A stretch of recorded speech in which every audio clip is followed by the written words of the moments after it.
네, 여러분 안녕하세요. 간보는 의사원입니다. 긴 연휴 잘 보내셨나요? 그 연휴 기간 동안 이유를 모르겠는데 저희 유튜브 채널이 갑자기 알고리즘을 탔어요. 그래서 옛날 영상 랜선 진료술 중에 하나가 엄청나게 이게 조회수가 갑자기 높아지면서 구독자분이 원래 제가 올해 한 3만 명 간신히 넘었는데 갑자기 한 일주일 사이에 3만 명이 3만 5천 명까지 늘게 됐습니다. 그래서 그 와중에 질문이 좀 많이 늘어나게 돼서 오늘은 랜선 진료실을 좀 다뤄보도록 할게요. 양이 많아서 한 두세 개 정도로 나눠서 영상을 올리게 될 것 같습니다. 첫 번째 블라스트 엔지님께서 피타바스타틴 계열 2ml를 먹고 간 수치가 2배가 넘어 의사가 간장약을 먹으라고 했는데 병 주고 약 주냐고 해서 중단했다. 피타바스타틴이 고지혈증 약의 일종인데요. 스타틴이라고 보통 이제 LDL 콜레스테롤이 많이 올랐을 때 처방을 하는 약입니다. 이 약의 효과는 되게 좋은데 전에 제가 아마 영상을 한번 올려드린 적이 있는데 간 수치를 조금 일부 환자에서 올려요. 근데 이 간 수치가 어떤 환자에서 올라갈지 의사가 예측을 할 수가 없거든요. 그래서 아마 선생님께서 먹고 나서 간장약을 줬던 것 같고, 네, 블라스트 엔진님 고생 많으셨습니다. 일단은 선생님 너무 미워하지 마시고요. 이런 걸 예상을 할 수가 없으니까 선생님도 드렸을 거고, 일단 지금 스타틴 약을 못 드시는 상태니까 식단 조절이랑 운동을 조금 더 이제 빡세게 하고, 그러고 아마 몇 개월 있다가 다시 혈액 검사 할 텐데, 그때도 계속적으로 높으면 같은 피타스타틴 외에 이제 뭐 다른 계열의 스타틴 약제를 조금 간 수치에 영향을 덜 주는 그런 약제를 하면 어떨까 싶습니다. 관련 영상은 제가 여기 올려놓도록 할게요. 네, 두 번째 질문입니다. 강경화 진단을 받고 체중을 정상으로 만들었습니다. 단백질 쉐이크나 BCA 같은 거 먹어도 되는지? 네, 드셔도 됩니다. 이게 이제 강경화 진단받고 체중이 약간 높은, 그러니까 고체중 상태에서도 단백질 쉐이크나 BCA는 상관이 없고, 저는 거듭 강조드리고 있지만 강경화 환자분들은 단백질 잘 드셔야 한다는 거 꼭 잊지 말아주세요. 네, 이제 세 번째 질문은요. 제가 저번에 간 청소 영상을 한번 올렸었는데 이 간 청소 관련 그 영상 올리셨던 분이 커피 관장을 또 추천하고 계시고 간염, 강경병, 간암 환자를 엄청 많이 하고 있다고 알려주셨습니다. 저 이거 진짜 몰랐어요. 그래서 이번에 제보 주셔서 들어가서 봤는데 진짜 간 안 좋은데 이 커피 관장 하시는 분들이 조금 꽤 눈에 많이 띄긴 하더라고요. 저의 개인적 의견은 간이 안 좋은 분들은 안 했으면 좋겠다. 이게 뭐 위험성을 떠나서 일단 안정성 확보가 안 돼 있기 때문에 그렇고요. 간이 안 좋을 때는 효과보다는 안정성에 조금 더 치중을 둔 치료를 했으면 좋겠어요. 그래서 남들 다 좋다는 거 나도 이렇게 하면 뭐 정상인들이야 조금 그렇게 해서 혹시 부작용으로 간이 상해도 큰 문제가 안 되지만 우리 간 안 좋은 분들 이렇게 해서 간 상하면은 회복이 조금 안 될 수가 있기 때문에 네, 근거가 없는 치료는 좀 안 했으면 좋겠습니다. 일단 간이 안 좋은 분들은 이렇고요. 일반인에 대해서도 이 커피 간장이 어떤지 검색을 해봤는데 그냥 이 기사로 대체하겠습니다. 저희 국립암센터의 명승건 교수님이라고 계세요. 한번 이미 2019년에 그 기사를 내셨더라고요. 독소 빼준다는 커피 간장 하지 마세요. 여기 제가 링크를 같이 올려드릴 테니까 혹시 관심 있으신 분은 조금 봐주시면 좋겠습니다. 네, 다음 구독자 질문은요. 홍강님인데 알코올성 간경화가 아이고 복수 차고 얼마 전에 피토하고 혼수 상태가 왔습니다. 간이식밖에 없다고 하는데 시간이 얼마 없다는 거죠. 예, 이게 이제 간경화 복수, 그 다음에 아마 피가 정맥류 출혈이었을 가능성이 높을 것 같고요. 그리고 간성 혼수, 이제 합병증이 3개가 온 상태인데요. 비대상성 간경변증의 보통 우리 예후를 평균적인 수명을 한 3개월에서 6개월 정도 얘기를 하는 것 같습니다. 다만 이제 이거는 좀 중환값이기 때문에 환자에 따라서 그거보다 좀 짧아지거나 길어질 수가 있긴 한데 어쨌든 비대상성 간경변증 환자는 평균적으로는 1년을 못 사시는 경우가 조금 더 많은 것 같아서 그 안에 성공적으로 좀 이식이 되는 기적이 좀 일어나시기를 기도드립니다. 네, 다음 구독자분께서 C형 간염 확진과 치료는 대학병원에서만 할 수 있냐? 아닙니다. 동네 병원이나 2차 병원이나 다 가능하고요. 다만 이제 그 C형 간염 확진과 관련된 거는 피 검사만 하니까 금방 우리 저 1차 병원 선생님들이 잘 해주시는 편인데요. C형 간염 치료제가 항바이러스제인데 그게 이제 치료제가 되게 고가거든요. 근데 보험 기준을 만약에 삐끗해서 잘 못 맞추게 되면은 삭감이 몇 천만 원 단위로 병원에 이렇게 오게 돼요. 그래서 일부 이제 개원의 선생님들 중에는 그런 것 때문에 혹시라도 실수할까봐 C형 간염 치료를 안 다루시는 분도 간혹 있기는 합니다. 근데 이제 원칙적으로는 사실 뭐 못 다루는 거 아니라서 요새 1차 병원에서도 치료해 주시는 데 많으니까 주변에 혹시 그런 곳 있으면은 방문해 보시는 거 추천드립니다. 네, 다음은 똥꼬님께서 올려주셨는데 술, 액상, 당이 들어간 음료만 안 먹어도 간이 매우 좋아졌다라고 얘기하셨고 이건 저도 너무 동감이어서 다른 구독자분들도 좀 같이 봐주셨으면 해서 올려드렸어요. 이게 결국 술은 뭐 간에 워낙 안 좋은 거 알고 계실 거고 액상이 일반적으로 저 과당을 얘기를 하는 건데 그 지방간 질환이나 대사성 질환을 일으키는 주된 원인 중에 하나가 또 과당이 있습니다. 똑같은 당 중에서도. 그래서 이런 거 해로운 거 피하는 것만으로도 간에는 꽤 많이 도움이 될 수 있으니까 꼭 기억을 해주세요. 네, 다음 으라차차님께서 아이고 40대에 육아하시는 어머니신데 위암 1기로 이제 절제 수술하고 나서 담석 예방을 위해서 이제 우루사 300ml를 의사 선생님이 처방을 해주셨대요. 근데 이제 그거 먹고 나서 피부 발진 두드러기가 있어서 담당 선생님한테 여쭤보셨는데 약이랑 알러지 관련성은 없다고 잘라서 말씀하셨는데 이게 실제로 관련이 없냐라고 물어보셨고요. 개인적으로는 있을 수 있다라고 생각을 합니다. 저는 제가 조금 그 약에 예민한 젊은 여자에 속하거든요. 그래서 이런 그 약을 먹으면 각종 부작용을 제가 많이 경험을 하는데 우루사는 처방을 해보면 특히 젊은 여자분들에서 한 200ml 이상에서는 피부 발진이라든지 아니면 뭐 그런 설사라든지 이런 부작용 호소하는 분들이 계시고 용량이 높아지면 300은 사실 이제 고용량이잖아요. 당연히 더 경험할 수가 있습니다. 다만 이제 이건 제 개인적인 의견입니다. 우리 위암 다루시는 선생님들은 이제 우루사를 보통은 뭐 위암이니까 남자분들한테 조금 더 처방할 때가 많고, 그 다음에 나이 드신 분들한테 처방할 때가 많고, 그리고 간환자보다는 그냥 일반적인 대상 위주로 하잖아요. 그래서 좀 부작용을 경험하셨던 증례가 아마 조금 작아서 그렇게 얘기하신 거 아닌가 싶고요.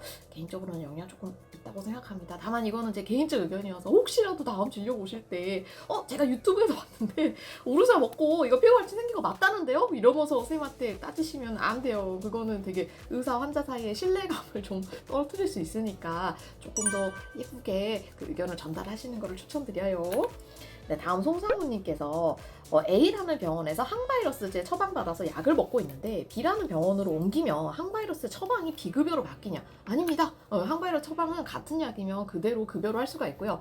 다만 이제 간혹 나쁜 환자분들이 있어요. 그래서 병원 옮기면서 예전에 A라는 약을 먹고 있었는데 일부러 얘기를 안 한다든지 아니면 사실 뭐 B 약을 먹고 있었다는 식으로 거짓말을 한다든지 이러면 다음 병원에서 피해를 보는 일이 생깁니다. 그래서 그렇게 일부러 감추는 것만 아니면 한 번 급여로 됐던 거는 다음 병원 가도 계속 급여로 될 수 있다. 네, 그렇게 생각해 주시면 됩니다. 다음은 이제 두우님께서 올려주셨는데요. 만성 간염 환자인데 지금 이제 드셔야 되는 약들이 에페리스정, 아세로시알정, 펠루비 서방정, 시너젯 ER 서방정 이렇게 드셔도 되는지 물어보셨고요. 제가 검색을 해봤는데 이게 대부분 다 진통제 계열이더라고요. 관절이 어디 많이 아프신가 봅니다. 그래서 엔세이드라고 진통제 계열, 그 다음에 타이레놀 성분이 주된 거라 지금 만성 간염만 있는 상태에서는 이 약을 뭐 그렇다고 한두 달 이렇게 길게 먹는 건 아니잖아요. 보통 뭐 우리 그래봤자 2-3주 정도 먹는 걸 텐데 큰 문제는 안 될 거라고 생각을 합니다. 네, 다음 질문은 이대일님께서 올려주셨는데요. 간경화 환자는 돌아올 수 없는 거냐? 금주가 5년 됐다라고 얘기를 하셨습니다. 제가 이대일님의 질문에 대해서 다른 분들의 이 구독자 질문으로 제가 답을 좀 올려드리도록 할게요. 난세상님이 여기 올려주신 겁니다. 제가 초기 간경화, 급성 간염, 그리고 급성 황달, 급성 췌장염이 동시에 있었는데 현재는 모두 완치라는데요. 이게 가능한 겁니까? 술을 좋아해서 급성 췌장염으로 4번 정도 입원했었고 현재는 금주 1년입니다. 다음에 영훈훈님도 비슷한 글을 올려주셨어요. 19년도에 간경화 진단을 받았는데 그 이후에 계속 술을 먹다가 이제 술을 완전히 끊은 지 1년이 됐는데 검사를 하니 간경화가 아니라고 하는데 그럴 수가 있습니까? 네, 가능합니다. 이게 저희 특히 알코올성 간경화 초기 상태에서는 금주를 완전히 하면 이게 약간 이제 간경화가 그 전 단계의 만성 간염 정도로 우리가 거꾸로 간이 재생하는 거를 꽤 많이 볼 수가 있어서 이대일님께서 간경화 환자는 돌아올 수 없는 거냐면 돌아올 수 있습니다. 네, 근데 간경화 이제 초기가 그렇고요. 조금 이제 많이 진행을 한 상태, 넘지 못해야 될 선을 넘어버린 뭐 황달이 심하다든지 이미 막 복수가 많이 찬다든지 이제 그런 단계에서는 술을 끊어도 이제 간이 재생 능력이 이미 없어져 버린 상태이기 때문에 못 돌아간다. 그래서 그 전에 빨리 우리가 술 끊고 관리를 하면 되겠죠. 그래서 다른 구독자분들께서도 꼭 이걸 좀 보시고, 간이 증상이 나타나고 그때부터 술을 끊으면 너무 늦습니다. 못 돌아가요. 그래서 오히려 증상이 없을 때 조금 간이 안 좋다는 얘기가 그냥 들렸을 때 그 정도에서 술 끊고 관리를 해야 돌아올 수가 있지, 아니면 정말 루비콘 강을 건너게 됩니다. 네, 다음 자라자님께서 올려주셨어요. 피검사에서 간 수치가 높게 나왔다. 간맞이 TP가 375가 있었다. 이게 괜찮은 거냐? 뭐 이제 다른 AST, ALT 수치나 아니면 황달 수치를 좀 봐야 되는데요. 일반적으로 간맞이 T가 375가 나왔을 때 제일 의심이 되는 이제 4가지를 얘기를 드리면, 첫 번째는 원래는 술입니다. 근데 지금 우리 자라자님은 술은 아예 안 먹는다고 얘기를 하셨고요. 그럼 이제 두 번째는 비만과 관련된 지방간 질환 때문에 지방간으로 간 수치가, 간맞이 T가 오르는 경우가 또 두 번째가 많고요. 세 번째는 독성 간염. 그러니까 건강보조식품이라든지 아니면 진통제라든지 뭐 영양제 이런 거 드셔서 간맞이 T가 올랐을 경우가 3번이고요. 이제 그런 것들이 아니라면은 우리가 뭐 희귀간 질환 등을 의심을 해야 되는데, 아무튼 제일 흔한 거가 술, 지방간, 약물 이렇게고요. 뭐 당연히 B형간염, C형간염은 없는 거를 전제로 하고 드리는 얘기입니다. 그래서 아마 검사하면 어느 정도 원인이 나오실 테니까 거기 맞춰서 치료를 해주시면 될 것 같아요. 네, 다음은 뽕뽕망님께서 올려주셨는데, 우리 환자분이 지금 이제 간경화가 있는데 아버지께서 걱정하셔가지고 침양환, 흑염소, 그다음에 이렇게 그다음에 홍삼 이렇게 보내주셨다. 먹어도 괜찮냐라고 물어보셨어요. 저기 지금 녹용도 적어놓으셨는데, 녹용은 개인적으로 저는 안 드셨으면 좋겠고, 홍삼은 그냥 이제 대기업에서 만든 것들은 일반적으로 큰 문제가 안 돼서 정량, 뭐 하루에 한 포라든지 그렇게 지키면서 드시는 거는 크게 문제는 안 될 것 같고요. 세 번째, 침양환은 안 드셨으면 좋겠습니다. 네, 그다음에 네 번째는 흑염소는 제가 이거는 전에 한번 연구인으로 영상을 올려놨어요. 그래서 여기 이제 링크 제가 해드릴 테니까 결론적으로 흑염소도 안 먹었으면 좋겠다는 게 핵심입니다. 그래서 지금 보내주신 거에서는 홍삼 정도만 드시고 나머지는 조금 아버님의 그 마음만 감사하게 받고 간이 좋은 다른 분들한테 그냥 주시는 게 낫지 않을까 싶어요. 속상하시죠? 선물 보내주는데 못 드셔서. 아이고. 네, 다음 우리 임영훈님께서 얘기 주셨는데, 옛날에 뭐 지금도 간혹은 그렇습니다만 B형 간염이 있다 그러면 취직할 때 좀 불이익을 주는 경우가 꽤 있었던 것 같아요. 그래서 임영훈 님도 현대차 처음에 입사할 때 그때도 조금 아마 그런 이벤트가 좀 있으셨던 것 같고요. 거듭 얘기 드리지만 사실 B형 간염은 환자가 어떡한다고 이 나이대 분들이 안 걸릴 수 있는 게 아니었잖아요. 그리고 내가 생활 패턴을 뭐 잘못해서 그런 것도 아니기 때문에 B형 간염으로 환자들이 특히 직업상의 문제에서 차별을 조금 안 받을 수 있는 날이 어서 오기를 좀 기도합니다. 네, 다음 크리스마님께서, 그 다음에 명재님께서 같은 의견 올려주셨는데, 크리스마님은 양의에서 한의를 인정한 적을 본 적이 없음. 크크. 명재님은 의사들은 헛개뿐만 아니라 병원약 아니면 무조건 먹지 말라고 합니다. 라고 얘기하셨고요. 저는 크리스마님 제 동생이 한의사라서 네, 한의사랑 잘 지냅니다. 그리고 이제 어떤 체계로 들어간지 알고 있고요. 다만 이제 저의 전공 분야가 간이다 보니까 간은 모든 약물이라든지 먹는 거에 최종 대사를 하는 곳이거든요. 그래서 조금 깐깐해진 것 같기는 해요. 그래서 양이들 중에서도 굳이 얘기하자면 이 간 보는 사람들이랑 콩팥 보는 사람들이 조금 더 그런 약물이라든지 한약이라든지 그런 거에 대해서 좀 비판적인 경향이 있습니다. 왜냐하면 이제 최종 막판 단계라서 그렇게 생각을 해주시고요. 그리고 그 명재님한테는 의사들이 병원약 아니면 무조건 먹지 말라고 하는 건 아니고, 그러니까 근거가 있는 거를 먹으라는 거예요. 병원약으로 나올 만한 거는 근거가 이미 쌓이고 임상시험이 됐기 때문에 약으로 출시가 된 거고, 출시 전에 약물들은 굳이 내 몸을 임상시험하면서 먹을 필요가 있겠냐, 이제 그런 뜻으로 좀 이해를 해주시면 감사하겠습니다. 네, 다음은 G6님께서 간경화로 술 드시는데 합병증이 오겠죠라고 얘기하셨는데, 간경화가 이미 있는데 술을 드시면 시간의 문제지 합병증이 옵니다. 이게 진짜 뭐 운이 조금 안 좋으시면 진짜 한 몇 달만 해도 뭐 3개월 이내에도 합병증 바로 오고요. 운이 좀 좋으신 분들은 뭐 1년 이상 버티기도 하는데 언젠가는 옵니다. 꼭 끊도록 해주세요. 다음에 강경우님께서 한 달에 20일 정도 소주 한 병 반을 먹는데 검사에도 아무 이상이 없다. 운동하고 잘 먹고 낙천적으로 살아가면 아무 문제가 없다고 얘기를 하시는데요. 이게 이제 강경호님 일단 술 드시는데 건강하신 거는 너무너무 축하드리고요. 근데 이게 강경호님이 지금 생활 패턴이 잘 돼서, 그러니까 내가 운동을 하고 잘 먹고 낙천적으로 잘 살아서 간이 괜찮은 건 아닙니다. 죄송하지만 유전적이에요. 우리가 술을 똑같이 먹어도 술 때문에 간이 안 좋아지는 유전 그런 형을 따져보면은 3분의 1 정도입니다. 그러니까 술을 3명이 똑같이 먹어도 간이 되게 손상되는 타입은 3명 중에 1명이고요. 나머지 2분은 술을 먹어도 의외로 간이 괜찮은 경우가 많아요. 근데 이제 그런 분들은 사실 유전적으로 원래 간이 튼튼한 건데 아, 내가 건강관리를 잘해서 그래. 나처럼 살아봐. 라고 얘기를 하시거든요. 그거는 아닙니다. 네. 다음에 이제 느님께서 올려주셨는데, 자, 여기서 느님부터 이제 핸돌링까지는 저희 그 건강보조식품 관련이라서 제가 세트로 답변 드릴게요. 느님은 달팽이즙이 간에 괜찮냐? 그 다음에 CJ 제명님은 인진쑥이 괜찮냐? 행보 김춘실님은 금은화 추출 분말 괜찮냐? 마지막 핸돌님은 다슬기즙 간에 좋냐? 예, 4개 다 일단은 안 드셨으면 좋겠습니다. 아유, 죄송합니다.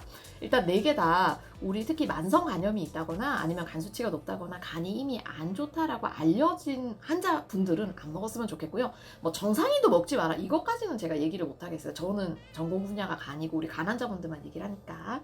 예, 그래서 그럼 이게 진짜 나쁜 거냐 그런 것보다 일단 근거가 부족하다. 네.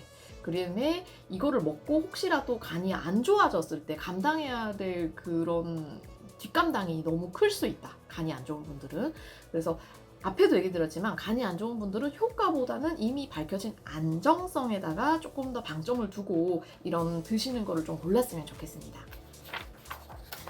네, 다음은 이제 박지영님께서 올려주셨는데요. 아이고, 이게 참 읽으면서 속상했는데 아버님이 이제 간암 판정을 받으시고 10년이 좀 넘으셨는데 간암 중에 위치가 이렇게 막 담도를 잘 건드리거나 이런 위치에 있게 되면은 간암이 담도에 염증을 또 일으키고 그거 자체 때문에 간 농량이 이제 발생을 하는 경우가 있습니다. 근데 근본 원인은 어쨌든 간암과 뭐 담도 이런 원인이 있기 때문에 기저질환이 없는 간 농량 환자는 그냥 빨리 낫지만 이렇게 기저에 간암이 있게 되면 반복적으로 간 농량이 생길 수밖에 없거든요. 그래서 자꾸 고열로 입원을 반복하셔서 이게 조금 너무 힘들어 하시는 것 같고요. 이게 진짜 네, 근데 자꾸 입원하는 거 말고는 방법이 없습니다. 저도 이거 관련해서 좀 논문이나 이런 거를 찾아봤는데요. 아직까지 뭐 예방적 항생제를 조금 쓰단든지 그런 거에 대해서도 확립이 안 돼 있는 것 같아요. 간암이 있다고 모두가 간농량이 자주 생기는 건 아니잖아요. 이제 특정 위치에 있는 간암에서 간농량이 이렇게 발생을 하는 건데 현재까지는 어쨌든 네. 그냥 병원에 빨리 가는 게 이득일 것 같고 이 간농량은 치료가 조금이라도 늦어지면 폐혈증 갈 수 있기 때문에 열이 난다거나 아니면 뭐가 있으실 때 하루 이틀 만에 조금 빨리 방문하시는 것을 추천드려요.